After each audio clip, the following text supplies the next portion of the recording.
మత్తయి సువార్త 12వ అధ్యాయము 42వ వచనం చదువుకుందాం. ప్రభు అయినటువంటి యేసుక్రీస్తు స్వయంగా చెబుతున్నటువంటి మాట, విమర్శ సమయమున అనగా దేవుని యొక్క సముఖములో ఆ యొక్క తీర్పు దినమున దక్షిణ దేశపు రాణి అయినటువంటి షేబా దేశపు రాణి ఈ తరము వారితో నిలవబడి వారి మీద నేరస్థాపన చేయను. ఎందుకు అన్నటువంటి విషయాన్ని మనం చూస్తే అక్కడ చెప్పబడింది కదా, ఆమె సొలొమోను జ్ఞానము వినుటకు భూమి యాంతముల నుండి వచ్చింది. ఎక్కడి నుండి వచ్చిందంట? భూమి యాంతముల నుండి వచ్చెను. ఇదిగో సొలొమోను కంటే గొప్పవాడు ఇక్కడ ఉన్నాడు. ఎవరు సొలొమోను కంటే గొప్పవాడు? ఎవరు చెబుతున్నారు ఈ మాట? యేసు ప్రభు చెబుతూ ఉన్నాడు. సొలొమోను కంటే గొప్పవాడనైనా నేను ఇక్కడ ఉన్నాను అని చెబుతూ సొలొమోను యొక్క జ్ఞానాన్ని వినడానికి ఒక గొప్ప దేశపు రాణినే ఏం చేసిందంట? భూమ్యాంతముల నుండి వచ్చిందంట. కాబట్టి ఈరోజు ఎంత గొప్ప వాడనైనటువంటి సర్వ సృష్టికర్తనైనటువంటి నేను, సర్వాంతర్యామినైనటువంటి నేను,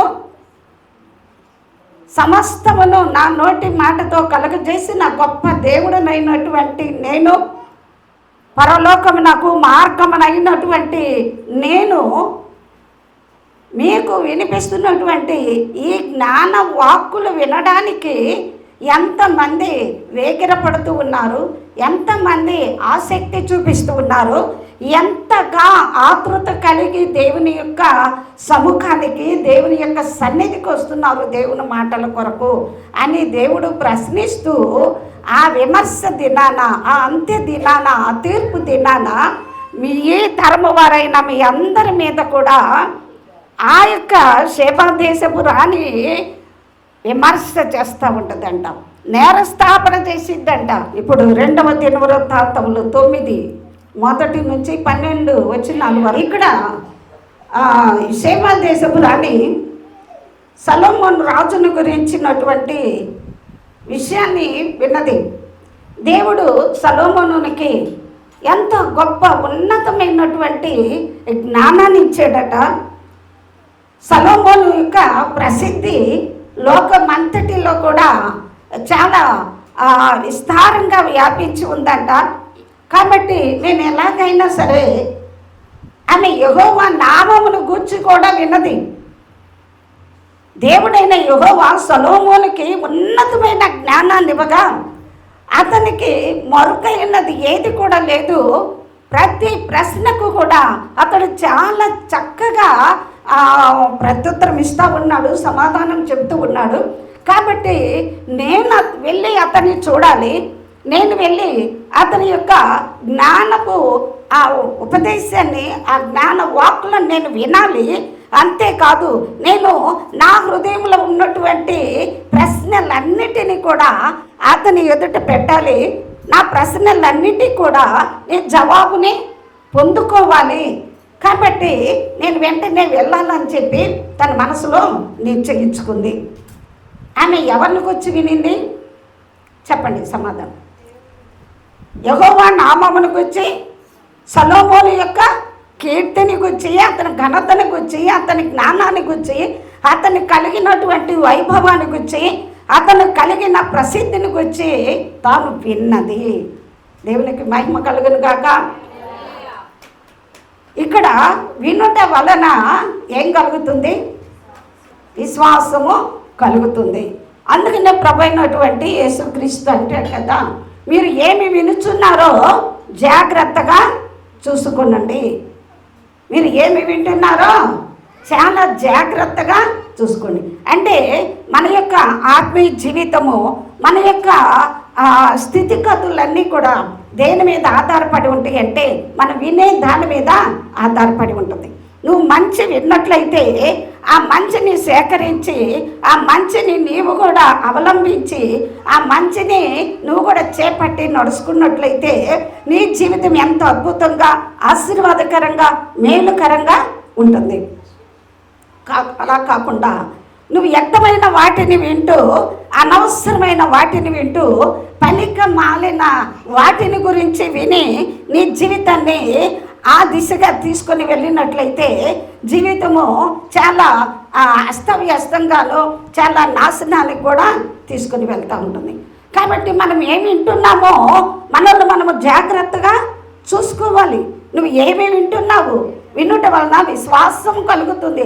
అది మంచి అయినా చెడైనా నువ్వు మంచి చెయ్యాలన్నా మంచి మార్గంలో నడుచుకోవాలన్నా ఆ మంచి నిన్ను ఒక మంచి స్థితికి స్థానానికి మార్గంలోకి నడిపిస్తుంది. లేదు చెడు విన్నట్లయితే చెడు సహవాసం చేసినట్టయితే చెడు యొక్క వార్తలతో నీ హృదయాన్ని నింపుకున్నట్లయితే అది నిన్ను నాశన కూపానికి తీసుకుని వెళ్తూ ఉంటుంది. అయితే ఇక్కడ సొలొమోను యొక్క ఆ కీర్తిని గురించి ఘనతను గురించి అతని వైభవాన్ని గురించి దీనికంతటికి కారణము వారి దేవుడైన యెహోవా అన్నటువంటి విషయాన్ని ఈ యొక్క షేబా దేశపు రాణి వినినప్పుడు తన తండ్రి దగ్గరికి వెళ్ళి తన తండ్రి దగ్గర పర్మిషన్ తీసుకుంటూ ఉంది. ఇదిగో నాన్నగారు రాజా, మరి సొలొమోనుకి దేవుడు ఇంత గొప్ప వైభవాన్ని, ఇంత గొప్ప జ్ఞానాన్ని, ఇంత గొప్ప తలాంతుల్ని, ఇంత గొప్ప ఉన్నతమైన శ్రేష్టమైన బుద్ధి జ్ఞాన వివేకములు గల ఆ హృదయాన్ని దేవుడు ఇచ్చాడంట. ఆ సంగతి నేను విన్నాను. అయితే నేను వెళ్ళేది చూడాలి, నేను తెలుసుకోవాలి అన్నప్పుడు తండ్రి చాలా సంతోషించి సరే వెళ్ళి రమ్మని చెప్పి గొప్ప పరివారాన్ని తన కుమార్తె కొరకు సిద్ధం చేశాడు. ఎవరిని? చాలా గొప్ప పరివారాన్ని, ఆ ఒంటెలను, బంగారాన్ని, రత్నాల్ని, మరి అనేక గంధ వర్గాలను సిద్ధం చేసి పంపించాడు. వినుట వలన విశ్వాసం కలుగుతుంది. ఆమె వినిన వార్త ఆమెను అక్కడ నుంచి ఏం చేసింది? కదిలించి ఆ రాజు దగ్గరికి వచ్చే విధంగా ఆమె మనసును ప్రేరేపించింది. కాబట్టి ఇక్కడ బైబిల్ గ్రంథంలో మనం చూస్తే అనేక మంది దేవుని గురించి విని దేవుని దగ్గరకు వచ్చి మేలు పొందుకున్నటువంటి, దేవుని కార్యాలను చూసినటువంటి వారిని కూడా మనం చూడగలం.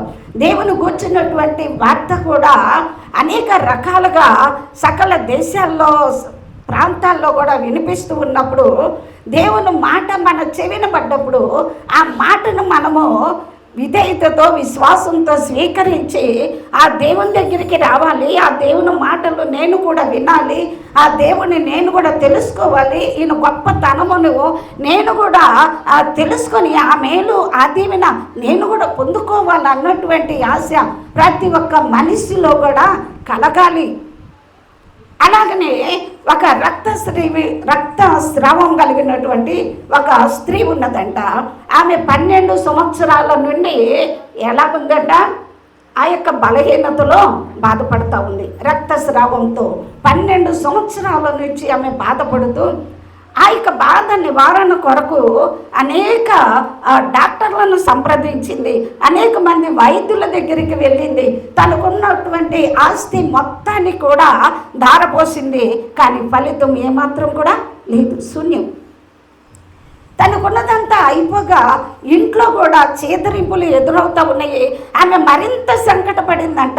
12 సంవత్సరముల బలహీనత ఒక స్త్రీకి ఉందంటే ఆ స్త్రీ ఎంత బలహీనమైపోతూ ఉందో ఒకసారి మనం ఆలోచించవచ్చు కదా. అటువంటి సమయంలో ఆమె యేసు ప్రభువుని గురించి విన్నది. ఏమని విన్నది?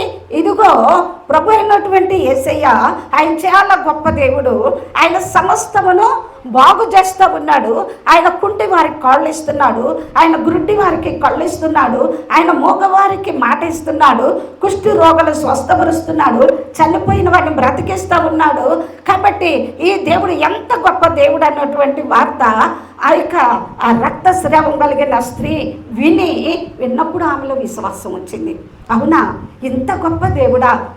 మరి నేను ఇప్పటి వరకు మనుషులైనటువంటి మానవ మాతృలైనటువంటి గొప్ప గొప్ప డాక్టర్ల దగ్గరికి నేను వెళ్ళాను, నాకున్నదంతా కూడా ఖర్చు చేసేసాను, కానీ నాకు స్వస్థత కొంచెం కూడా లేదు కదా. మరి ఇంత బాగు చేస్తూ ఇంత గొప్ప కార్యాలు చేస్తున్నటువంటి యేసయ్యను నేను గనక కలిస్తే, కలవాలంటే ఎలా చేయాలి?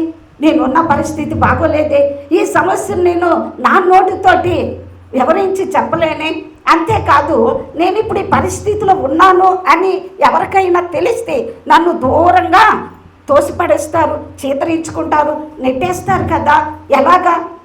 అంతేకాదు యేసు ప్రభు వెంట గొప్ప జన సమూహం అండి. ఒకళ్ళు ఇద్దరు వందల సంఖ్యలో ఉన్నారా?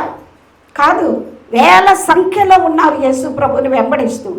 అంత గొప్ప సమూహాన్ని దాటుకొని ఆయన దగ్గరికి నేను ఎలా చేరుకోవాలి, ఎలా నేను ఆయన సమీపించాలి ఆలోచించుకుంది. ఏది ఏమైనా సరే నేను ఆయన దగ్గరికి వెళ్ళాలి. ఆయన వస్త్రపు చెంగు, నేను నా నోటి మాటలతో నా బాధను అతనికి వివరించి చెప్పలేకపోయినా ఆయనకు తెలియకుండా ఆయన వస్త్రపు చెంగు మాత్రం నేను పట్టుకుంటాను. ఎందుకంటే ఇంత గొప్ప దేవుడు ఆయన ధరించుకున్న వస్త్రములో కూడా శక్తి ఉంటుంది కదా, ప్రభావం ఉంటుంది కదా.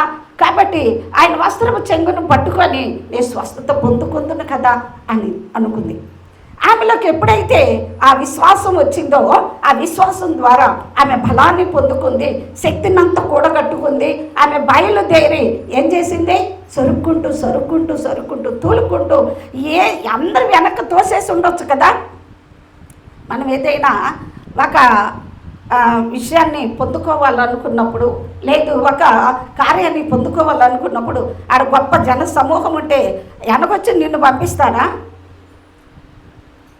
ఎంత తోసుకొని వెళ్ళాలన్నా ఆయన మీద ఎలా పడుతున్నారంట? కిక్కిరిసి యేసుప్రభు మీద పడిపోతున్నారట జనం. అంత జన సమూహాన్ని ఆమె దాటుకుంటూ యేసుప్రభు దగ్గరికి చేరుకోగలిగిందంటే ఆమెలో పట్టుదల ఎంత గొప్పదో చూడండి. ఆ విధంగా వెళ్ళి ఏం చేసింది? యేసుప్రభు యొక్క వస్త్రాన్ని, అంగీని పట్టుకుంది. ముట్టుకోగానే ప్రభు యొక్క శక్తి ఆమెలోకి ప్రవేశించింది. వెంటనే యేసుప్రభు అంటున్నాడు, నన్ను ముట్టుకున్నది ఎవరో అని అంటే, అక్కడ ఉన్నటువంటి శిష్యులు అంటున్నారు, ఏంటయ్యా వింతగా మాట్లాడుతున్నావు?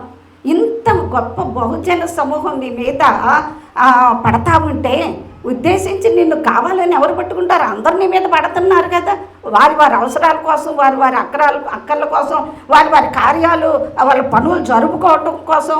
మరి ప్రత్యేకించి నన్ను ముట్టుకుంది ఎవరైనా అడుగుతావేంటయ్యా అంటే, కాదు, ఒకరు ప్రత్యేకంగా ఉద్దేశించి ఒక ప్రత్యేకమైన ఉద్దేశంతో నన్ను పట్టుకున్నారు.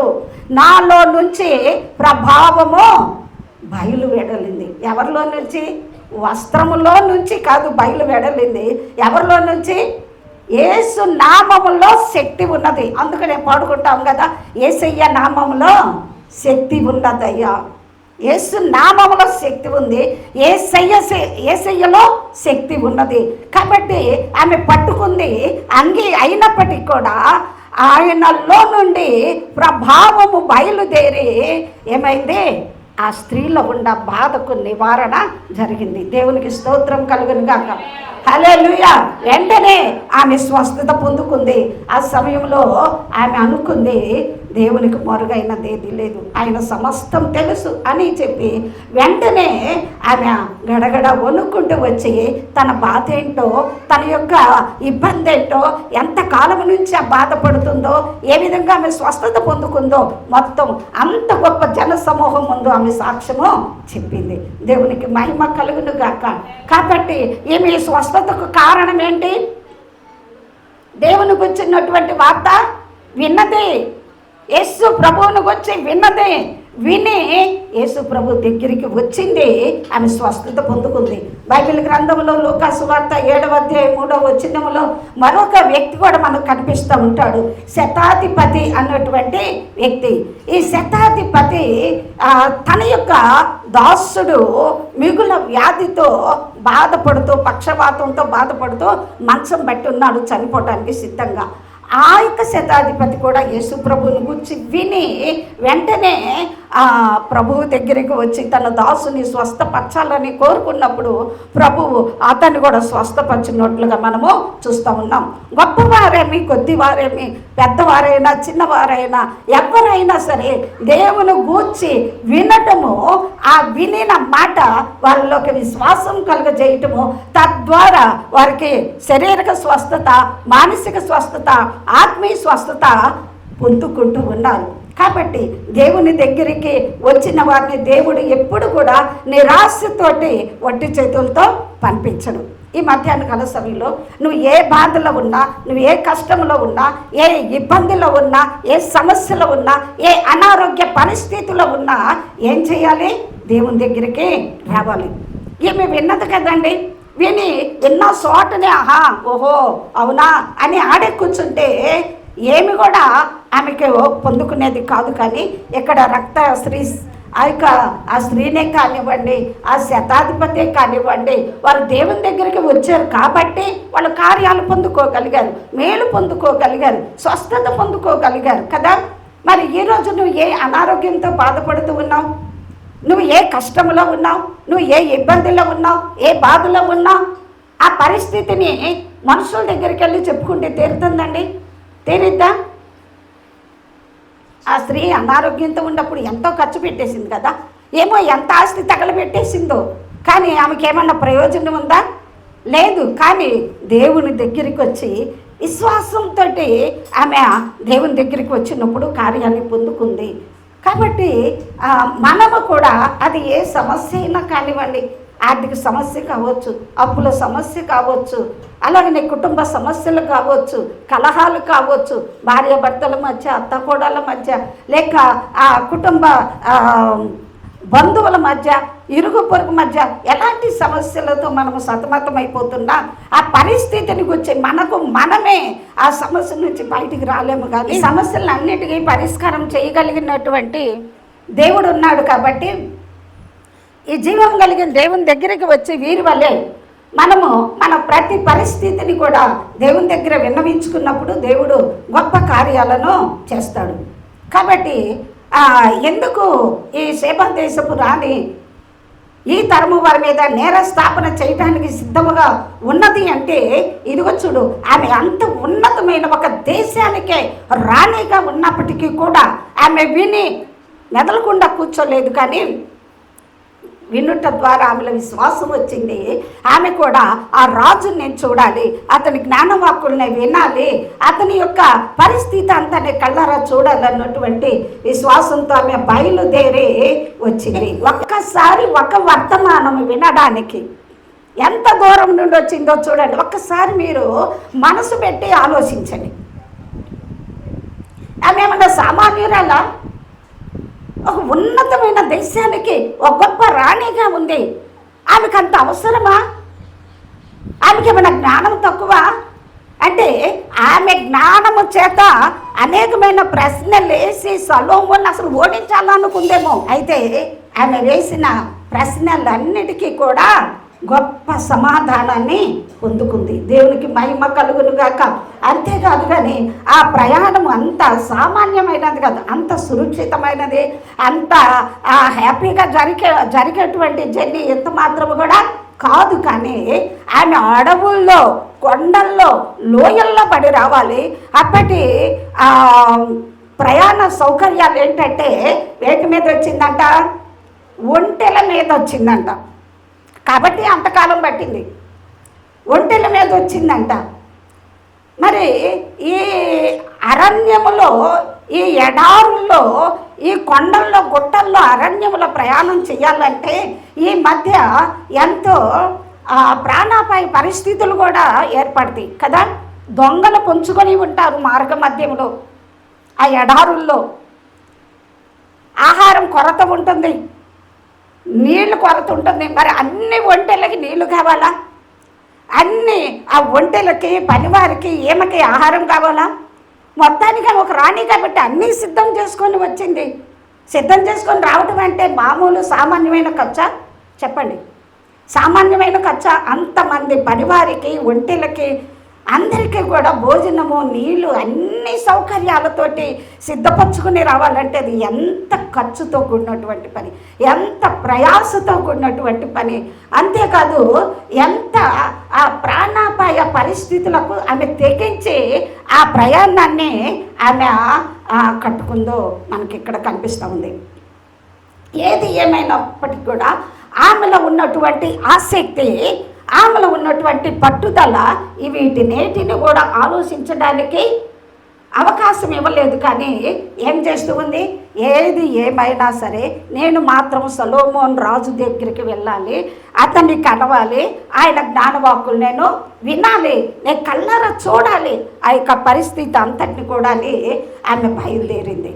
మరి మనల్ని కనుక మనం ఒకసారి పరీక్షించుకున్నట్లయితే ఆమె అంత ఉన్నతమైన స్థితిలో ఉన్నప్పటికీ కూడా అంత భూమ్యాంతంలో నుంచి అంత గొప్ప ఖర్చుతోటి అంత గొప్ప పరివారాన్ని ఎంట పెట్టుకొని ఒక మనుష్యుని దగ్గరికి, సొలొమోను దగ్గరికి వచ్చిందంటే దేవుడు ఏమంటున్నాడు, యేసుప్రభు సొలొమోను కంటే గొప్పవాడిని నేను ఇక్కడ ఉన్నాను.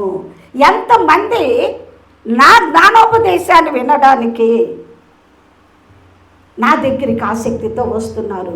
కాబట్టి విమర్శ దినాన, తీర్పు దినాన ఆ దక్షిణపు దేశపు రానైనటువంటి శేబారాన్ని నిలువబడి మీ అందరి మీద కూడా నేరస్థాపన చేస్తుంది అంటున్నాడు.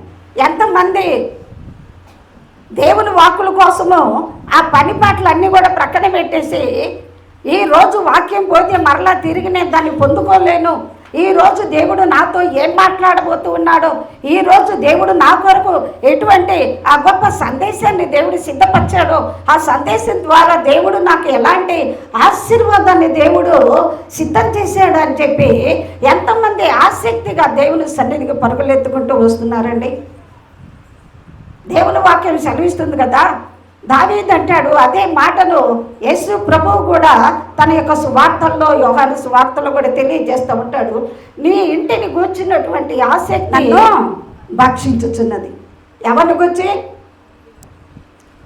నీ పనిని, మన సొంత పనులను గురించి మన ఆసక్తి మనల్ని భక్షించిందండి. బాగానే కదా, అవునంటారా? మన సొంత పనుల గురించి ఆసక్తి మనల్ని భక్షించబట్టే ఏం చేస్తాము, పనుల కాలం వచ్చిందంటే మధ్య రాత్రులు లేచి ఇక నిద్ర లేదు, ఏమి లేదు. మధ్య రాత్రుల్లోనే తప్ప అని బట్టలు ఉతికేస్తూ ఉంటారు. తెల్లారు తొలగాయి 5ంటికి తెల్లారిద్దా, 5ంటికి తెల్లారదు కదా, 4ంటికి, కొన్నిసార్లు 4ంటికి 5ంటికే ఆటోలు ట్రాక్టర్లు రెడీగా ఉంటాయి. ఏం చేస్తారు, వంట చేసేస్తారు, బట్టలు ఉతికేస్తారు, పావులు తీసేస్తారు, అన్నీ చేసేస్తారు, ఎక్కేస్తారు బండి కదా. ఏంటది? ఆసక్తి. దేనికి వచ్చి? అందుకనే కదా యోహాను సువార్త 6వ అధ్యాయంలో ఉంటుంది, క్షయమైన ఆహారం కొరకు కష్టపడవద్దు కానీ అక్షయమైన ఆహారం కొరకు కష్టపడండి. క్షయమైపోయే ఆహారం అంటే ఏంటి? మనం సంపాదించుకొని మనం తినేది. అంటే నువ్వు పని చేసుకోవద్దు, తినొద్దని దేవుడు చెప్పట్లేదు. పని చేసుకో, 6 రోజులు చేసుకో పని, 7వ రోజు మాత్రం అది నా దినం, ప్రభు దినం. అది ఆ పరిశుద్ధ దినాన దేవుని సన్నిధికి వచ్చి దేవుని మాటలు వినడం వలన నువ్వు ఆశీర్వదించబడతావు. అదే అక్షయమైనటువంటి ఆహారం. ఏంటి అక్షయమైన ఆహారం? ఇదిగో ఇది దేవుని వాక్యము. ఈ అక్షయమైన ఆహారాన్ని మనం భుజిస్తే మన ఆత్మకు బలం వస్తుంది. అలాగనే ఆత్మలో మనం ఎదుగుతాము. అలాగనే దేవుని యొక్క రాజ్యం కొరకు ఎలా సిద్ధపాటు కలిగి ఉండాలో, మనం ఏమి చెయ్యాలో ఏమి చెయ్యకూడదో, మనం జయించవలసిన ఏంటో అన్నీ కూడా దేవుని వాక్యం ద్వారా మనకు తెలియజేస్తూ ఉంటాడు.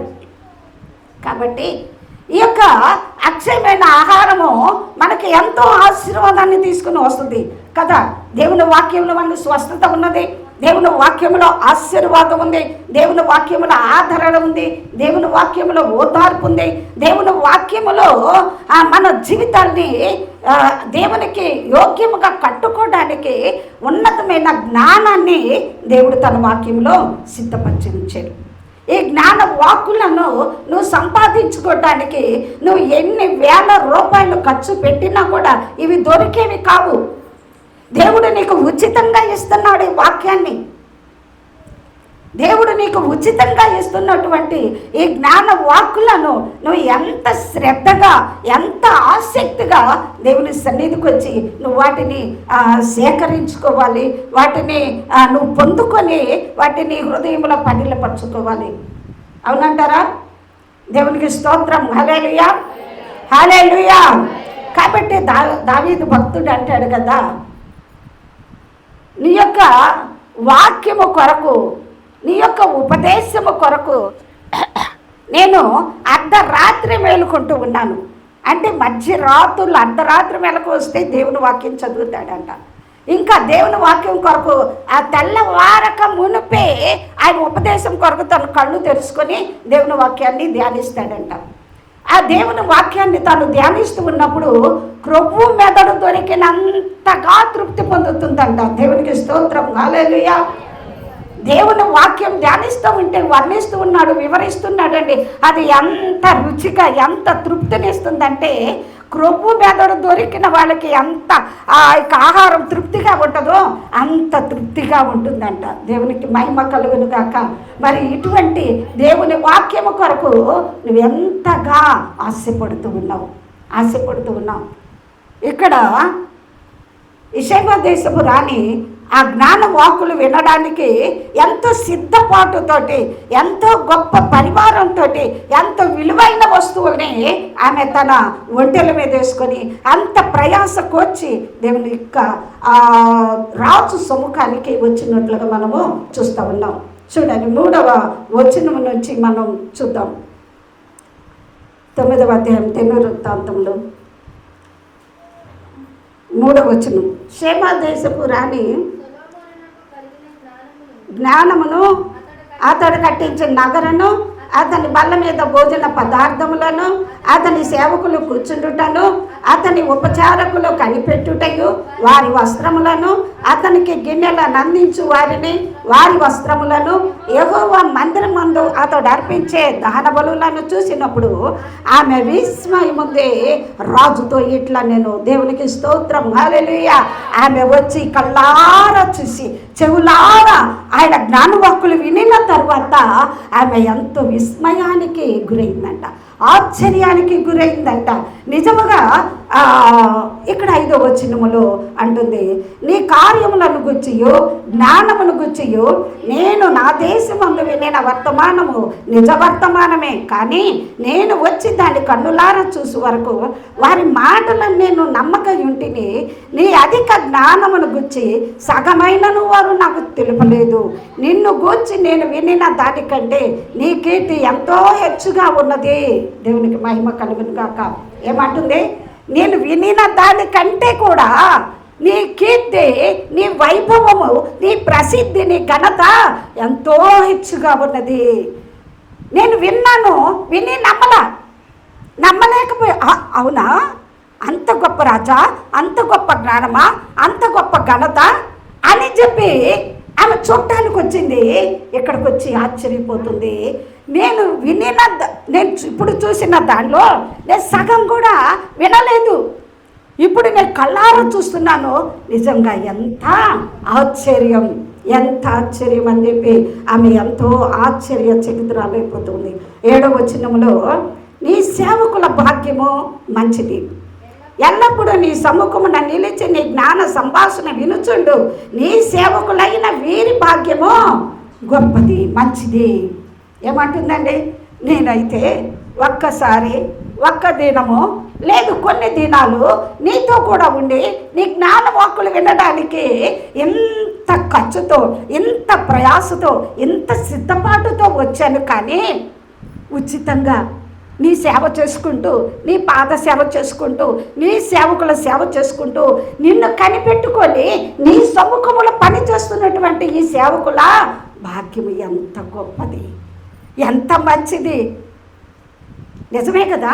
వీళ్ళు ఏం చేస్తూ ఉన్నారు? నెలలు సంవత్సరాలు నీ సముఖంలోనే ఉండే వచ్చే వాళ్ళకి, పోయే వాళ్ళకి నువ్వు తీర్చే తీర్పులు, నీ జ్ఞానవాక్కులు ఇవన్నీ వినటం వలన నిజంగా వాళ్ళు ఎంత జ్ఞానాన్ని పొందుకుంటున్నారు అని చెప్పి ఆమె సాక్ష్యం ఇస్తూ ఉంది. మీకు ఎలా అనిపిస్తుంది? మరి మీకే ఇస్తున్నాడు కదా దేవుడు ఇలాంటి జ్ఞానవాక్కుల్ని. మీకు ఇలాంటి ఉపదేశాన్ని, ఇంత సమృద్ధి అయిన ఈ జీవం కలిగిన దేవుని మాటలను దేవుడు ఈ వర్తమానాలు మీకు అందిస్తూ ఉంటే వీటిని మీరు ఎంతగా ఆసక్తితో పొందుకుంటా ఉన్నారు. అవునంటారా? సమృద్ధి కదా, ఏదో తినగా గారెలు చేయదంట కదా. తినగా ఏమైంది? గారెలు చేయలేకపోతే చేదుగా ఉండటమే. మొదటి బాగానే ఉన్నాయి, మొదటి 10 బాగానే ఉన్నాయి. ఆ తర్వాత తినగా ఏమైపోయింది? ఎగటేసి చేదుగా ఉన్నాయి. అలా ఉంటుందని వంటి మనకి ఎక్కువ అయిపోయి ఏం చేస్తున్నాం? దాన్ని ప్రక్కన పెట్టేస్తూ ఉన్నాం. కానీ ఈ వాక్యము దొరకనటువంటి దినాలు ముందు రాబోతా ఉన్నాయి. ఏంటి? ఈ జ్ఞానవాకులు, ఈ వాక్యము ముందు దినాలలో మరుగైపోతుంది. అందుకని ఆమోసు గ్రంథములో రాయబడి ఉంటుంది కదా, కరువు దినాలు రాబోతా ఉన్నాయి అంట. అది ఏమి కరువు అంటే అన్నపానములు లేనటువంటి కరువు కాదు, కానీ దేవుని యొక్క వాక్యము వినబడనటువంటి, ఈ జ్ఞాన వాక్కులు వినబడనటువంటి కరువు దినాలు రాబోతా ఉన్నాయి. ఆ దినమున ఈ దిక్కు నుంచి ఆ దిక్కు వరకు, అంటే తూర్పు నుంచి పడమర వరకు, ఉత్తరము నుంచి దక్షిణము వరకు 4 దిక్కులకు నువ్వు పరుగెత్తి చూసినా కూడా ఎక్కడ ఈ వాక్యం అనేది వినబడదు. సేవకులు ఉండరు, దేవుని వాక్యాన్ని బోధించే వాళ్ళు ఉండరు. ఈ ఉపదేశం అనేది, ఈ ఉపదేశ మర్మాన్ని బోధించే వాళ్ళు ఎత్తబడి దేవుని రాజ్యానికి వెళ్ళిపోతే విడవబడటం బహుఘోరం. వింటున్నాము కదా, ప్రకటన గ్రంథ వాక్యాలు. విడవబడటము బహుఘోరము. ఇప్పుడన్నా నువ్వెక్కడన్నా తప్పిపోతూ ఉంటే, నువ్వెక్కడన్నా పడిపోతూ ఉంటే, నువ్వెక్కడన్నా జారిపోతూ ఉంటే, తొట్టిల్లుతూ ఉంటే, ఈ వాక్యం నిన్ను సరిచేసి బలపరిచి సరైన మార్గంలో నడిపించడానికి దేవుడు తన సేవకుల్ని, తన యొక్క వాక్యాన్ని మన ముందు ఉంచాడు. పరిశుద్ధాత్మ దేవుడు కూడా తన యొక్క వాక్కులను, తన యొక్క ఆత్మ ద్వారా మనకు బయలుపరుస్తూ ఉంటాడు, తెలియజేస్తూ ఉంటాడు. అయితే రాబోయే కాలము శ్రమల దినాల్లో ఈ వాక్యం అందించేవారు కానీ, ఈ వాక్యము కానీ నీకు దొరకదు. ఏ విధంగా నువ్వు ఆ శ్రమల్లో ఓదార్పు పొందుతావు? ఏ విధంగా నువ్వు ఆ శ్రమలను సహించగలుగుతావు? ఇప్పుడే నువ్వు దేవుని వాక్యాన్ని నిర్లక్ష్యం చేస్తే ఆ రోజు విడవబడే గుంపులో నువ్వు ఉండవలసి వస్తుంది. ఇప్పటి నుంచే వాక్యాన్ని శ్రద్ధగా వింటూ, ఆ వాక్యాన్ని భయభక్తులతో కైకొంటూ, ఆ వాక్యం ప్రకారంగా నువ్వు జీవించినట్లయితే విడవబడే గుంపులో కాకుండా ఎత్తబడే వారి గుంపులో నువ్వు ఉంటావు. దేవునికి స్తోత్రం కలుగును గాక. నీ దేవుడు ఎంత గొప్ప దేవుడయ్యా, నీకు అనుగ్రహం చూపించాడు. ఎందుకంటే ఈ ప్రజలకు ఇంత గొప్ప వర్తమానాన్ని, ఇంత గొప్ప జ్ఞానోపదేశాన్ని చేయటానికి నీ దేవుడు ఈ ప్రజల యందు కనికరాన్ని చూపించి నిన్ను రాజుగా నియమించాడు. గొప్ప సాక్ష్యాన్ని ఇస్తుంది. నువ్వు ఇస్తున్నావా సాక్ష్యం? నువ్వేం సాక్ష్యం ఇస్తున్నావు? ఇక్కడ వాక్యం వింటున్నావు కదా, వినిన ఈ వాక్యాన్ని ఈరోజు ఈ వాక్యాన్ని నీ హృదయంలో నింపుకొని ఈ వాక్యాన్ని తీసుకుని వెళ్ళి ఎంతమంది మీ భర్తలకు ఈ వాక్యాన్ని రానటువంటి మీ భర్తలకు, దేవుని సన్నిధికి రానటువంటి మీ భర్తలకు తెలియజేస్తూ ఉన్నారు. మీ ఇంటి వారికి తెలియజేస్తూ ఉన్నారు. మీ ఇంటిలో మీ కుటుంబ సభ్యులకు తెలియజేస్తూ ఉన్నారు. నువ్వు పనికి వెళ్ళిన చోట ఈ వాక్యాన్ని తెలియజేస్తూ ఉన్నావు. దేవుడు ఎంత గొప్పవాడో ఇక్కడ దేవుడు గొప్పవాడని సాక్ష్యం ఇస్తుంది కదా. శేబా దేశపు రాణి, నీ దేవుడు చాలా గొప్ప దేవుడు, ఆయన జ్ఞానం ఎంత ఉన్నతమైందని సాక్ష్యం ఇస్తూ ఉంది. మరి నీవు ఏ విధంగా సాక్ష్యం ఇస్తూ ఉన్నావు? దేవుని గురించి ఎంత గొప్ప సాక్ష్యాన్ని ఇస్తున్నావు? ఈ దేవుడు ఎంత గొప్ప దేవుడు. ఆ గొప్పతనానికి వచ్చి వినే శతాధిపతి వచ్చాడు ప్రభు దగ్గరికి, తన దాసుని స్వస్థత కొరకు. ఈ గొప్ప ఆ దేవునికి వచ్చినటువంటి గొప్పతనాన్ని, ఆయన ప్రేమను, ఆయన సామర్థ్యాన్ని, ఆయన ఆశ్చర్య కార్యాలు వినే ఆ రక్తస్రావ రోగం కలిగి స్త్రీ వచ్చి మేలు పొందుకుంది. మరి ఈ సువార్తను, ఈ గొప్ప ఎవరన్నా ఒక మంచి డాక్టర్ ఉన్నాడు, ఆ డాక్టర్ దగ్గరికి వెళ్ళి నువ్వు ఏదైనా ఒక మేలు పొందుకున్నావు అనుకోండి, ఎంతమందికి ఆ లింక్ షేర్ చేస్తావు కదా. అవునంటారా? అవునా? ఎవరన్నా అదే బాధలు, అదే కష్టంలో ఉన్నప్పుడు నువ్వు వెంటనే వాళ్ళకి చెప్తావు కదా, నేను ఈ బాధలో నేను వెళ్ళాను పలానా డాక్టర్ దగ్గరికి, ఆ డాక్టరు నాకు ట్రీట్మెంట్ ఇచ్చాడు, నాకు చాలా బాగా పనిచేసింది, నువ్వు కూడా వెళ్ళి అని చెప్తావు కదా. అయితే డాక్టర్లకు డాక్టరు, వైద్యులకు పరమ వైద్యుడైనటువంటి గొప్ప దేవుడు, జ్ఞానానికి మూలమైనటువంటి దేవుడు, జ్ఞానోపదేశాన్ని అనుగ్రహించేటువంటి దేవుడు, అసలు జ్ఞానమే అయ్యున్నటువంటి ఈ యేసయ్యను ఎంతమందికి పరిచయం చేయగలుగుతున్నావు? ఎంతమందికి దేవుని గురించి నువ్వు చెబుతూ ఉన్నావు? నీ ఇంటి వారికి చెబుతున్నావా? వారిని దేవుని సన్నిధికి తీసుకొని వస్తున్నావా? సమరయ స్త్రీని చూశారు కదా, ఆమె ఒక్కసారి దేవుని మాటలు విని ఊరును కూడా తీసుకొని వచ్చింది దేవుని సన్నిధికి. నువ్వు ఎంతకాలం నుంచి దేవుని సన్నిధికి వస్తున్నావు? దేవుని దగ్గరికి వస్తున్నావు? ఎన్ని వాక్యాలు విన్నావు? ఇప్పటికీ ఎన్ని వేల వాక్యాలు విన్నావు? విన్న వాక్యము ప్రకారంగా నీ జీవితాన్ని కట్టుకుంటున్నావా? ఆ విన్న వాక్యాన్ని ఒక్క ముక్కన్నా నీ యొక్క తోటి వారికి చెప్పావా? మేలు కలిగేలాగా వారిని దేవుని సన్నిధికి తీసుకొని వచ్చేవా? చూసారా, ఈ గొప్ప రాణి ఏం చేస్తూ ఉంది? సాక్ష్యం చెబుతూ ఉంది. ఈ దేవుడు ఎంత గొప్ప దేవుడు, నిన్ను ప్రేమించి, ఈ ప్రజలను ప్రేమించి నిన్ను గొప్ప రాజుగా వీరి మీద నియమించినందుకు నేను ఎంత సంతోషిస్తున్నాను అంటూ ఇంకా ఏం చేస్తుందంటే ఆమె దేవుని స్తుతిస్తూ ఉంది. దేవునికి స్తోత్రం, హల్లెలూయా. ఆమె విని అలా కూర్చోకుండా బయలుదేరి వచ్చింది. వచ్చి విన్నది, ఇంకా సంపూర్ణంగా దేవుని జ్ఞానవాక్కులను విని సాక్ష్యం ఇస్తూ ఉంది. ఇప్పుడు దేవుని స్తుతిస్తావు. నీ దేవుడైన యెహోవాకు స్తోత్రము కలుగును గాక. ఏంటంట? నీ దేవుడైన యెహోవాకు స్తోత్రము. దేవుని స్తుతిస్తుంది. ఒక అన్యురాలు వచ్చి ఆ దేవుని గురించి విని చూసి విశ్వాసంతో ఇప్పుడు సాక్ష్యం ఇచ్చి దేవుని స్తుతిస్తూ ఉంది. ఎంతమంది మనం దేవుని స్తుతించగలుగుతూ ఉన్నాం? దేవుని సన్నిధికి వస్తున్నాం, వచ్చి ఏం చేస్తూ ఉన్నాం? ఆరాధనకు వస్తున్నాం. కానీ ఆరాధన చేస్తూ ఉన్నామా? మన పూర్ణ బలముతో, మన పూర్ణ శక్తితో, మన పూర్ణ ఆత్మతో, మన పూర్ణ వివేకంతో దేవుణ్ణి ఆరాధించగలుగుతూ ఉన్నామా? నీ నోరు విప్పి దేవుని సన్నిధిలో పాడి దేవుని స్తుతిస్తూ ఉన్నావా? నీ చేతులతో చప్పట్లు కొట్టి దేవుని మహిమపరుస్తూ ఉన్నావా? నీకు ఆ ఉపదేశం వినబడుతున్నప్పుడు శ్రద్ధ భక్తులతో ఈ వాక్యము విని, ఈ వాక్యం ద్వారా దేవుడు నాతో మాట్లాడాడని దేవునికి స్తుతి యాగం చెల్లిస్తూ ఉన్నావా? దేవుని స్తుతించాలి. ఎంతగా దేవుని స్తుతిస్తే అంతగా నువ్వు దేవుని ఆశీర్వాదాలని పొందుకుంటావు. ఇంకా తర్వాత ఏం చేస్తూ ఉంది?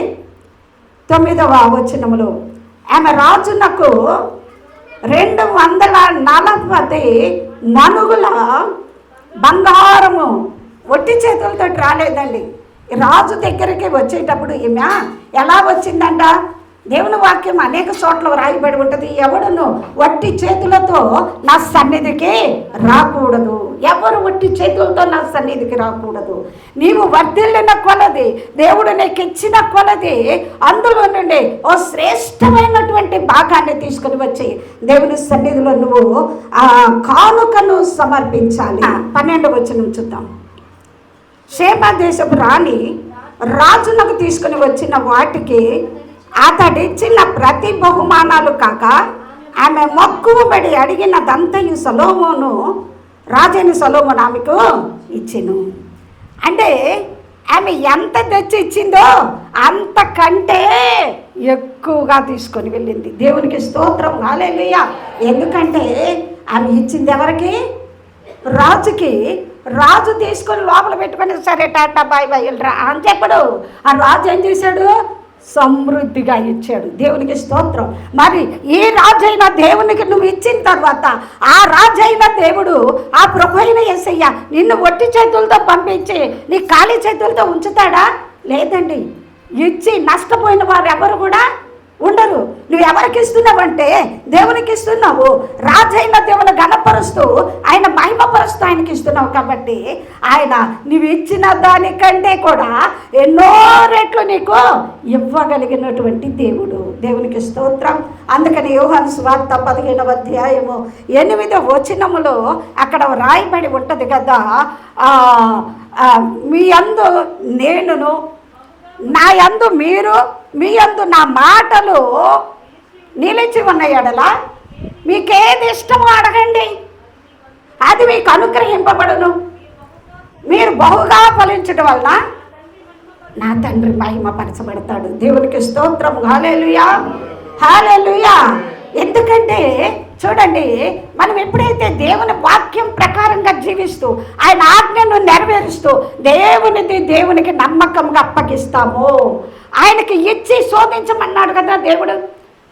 మలాకి గ్రంథంలో ఉంటుంది కదా, ఇచ్చి నన్ను శోధించండి, ఇచ్చి అడగండి. ఇదిగో ప్రభా, నీ వాక్యం ప్రకారంగా నేను నడుచుకుంటున్నాను, నీది నేను నీకు ఇస్తున్నాను ప్రభా, ఇదిగో నీవు నాకు ఇచ్చిన దానిలోండి కొంత నీకు ఇచ్చాను, ఇది నా ఆశీర్వదించండి అన్నప్పుడు ఆ మిగిలిన దాన్ని ఎన్నో రెట్లు ఆశీర్వదిస్తాడు, ఎన్నో రెట్లు ఆశీర్వదిస్తాడు. ఎందుకంటే ఆయన తన స్థితికి రాజే తన స్థితికి తగినట్లుగా ఆ రాణికి ఇచ్చి పంపిస్తే, రాజాది రాజు అయినటువంటి దేవుడు తన స్థితికి తగినట్లుగా ఆయన నీకు నాకు ఇవ్వడా, ఇస్తాడు.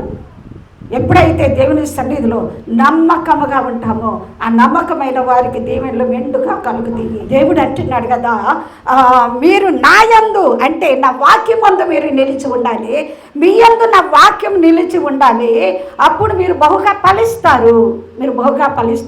అంతేకాదు, మీరు అడగండి, మీ సంతోషం సంపూర్ణమగునట్లుగా అది మీకు అనుగ్రహించబడుతుంది.